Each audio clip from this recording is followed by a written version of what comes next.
ओम शांति।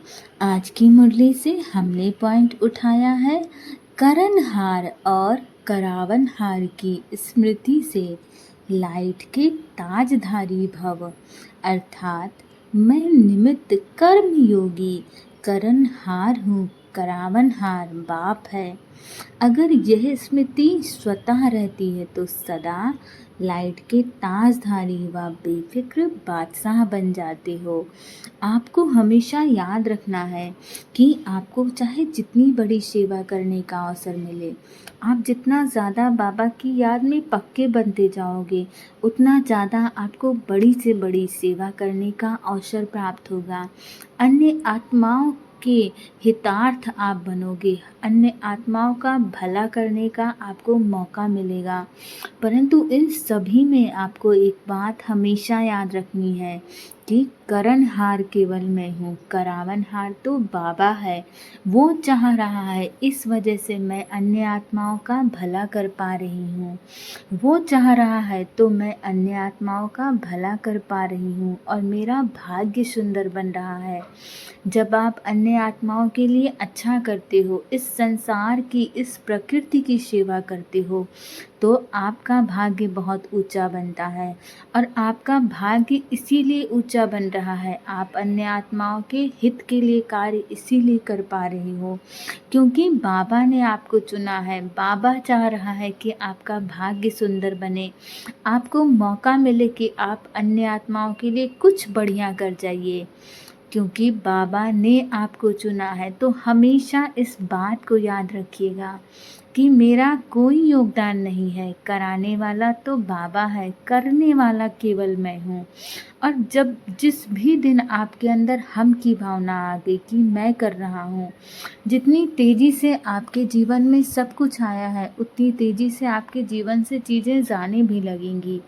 इसीलिए अपने आप को हमेशा परमात्मा के लिए समर्पित रखिएगा। कभी ईगो भावना ना आए कि मैं कर रहा हूँ, ये तो हमारा सौभाग्य है कि वो बेफिक्र बादशाह ने मुझे चुना है। बस आप और बाप, तीसरा कोई नहीं। यह अनुभूति सहज बेफिक्र बादशाह बना देती है।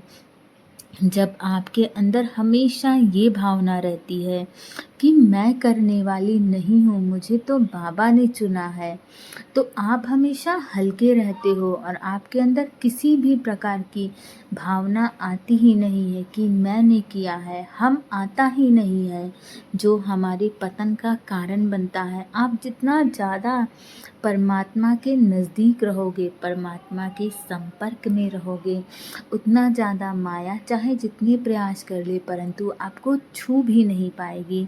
परंतु जैसे आप बाबा की याद से दूर हुए, जो माया है वो कस के प्रहार करेगी और हम फिर फेल हो जाते हैं।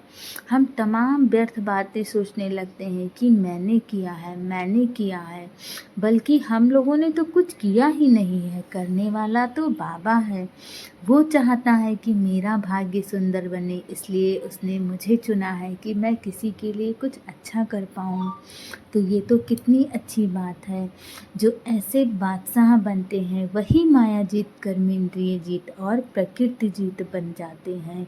तो आपको हमेशा यही सोचना है कि कराने वाला बाबा है। जब आप ये रखते हो तो माया आपके ऊपर प्रहार नहीं करती है और आपकी कर्मेंद्रियाँ किसी भी रूप से आपको अपने वश में नहीं ले पाती हैं। और जब आप हर वक्त परमात्मा के लिए समर्पित कर रहते हो तो प्रकृति भी आपके सामने नतमस्तक रहती है। बाबा ने पहले ही वादा किया है कि मेरे बच्चों के सामने प्रकृति भी नतमस्तक रहेगी।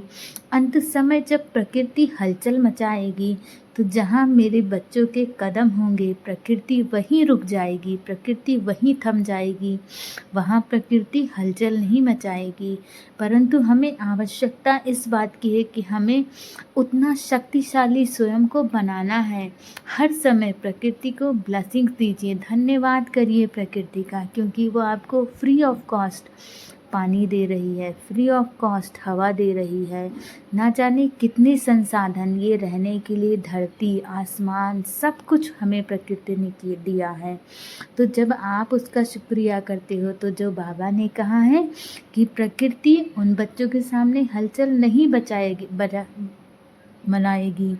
जहाँ बाबा के बच्चे होंगे तो बाबा के उन्हीं बच्चों के सामने प्रकृति भी कदम पीछे हटा लेगी, जिन्होंने हर क्षण प्रकृति का शुक्रिया किया है, प्रकृति की हर चीज़ों के उपयोग के बदले उसे धन्यवाद दिया है, उसे ग्रैटिट्यूड दिया है।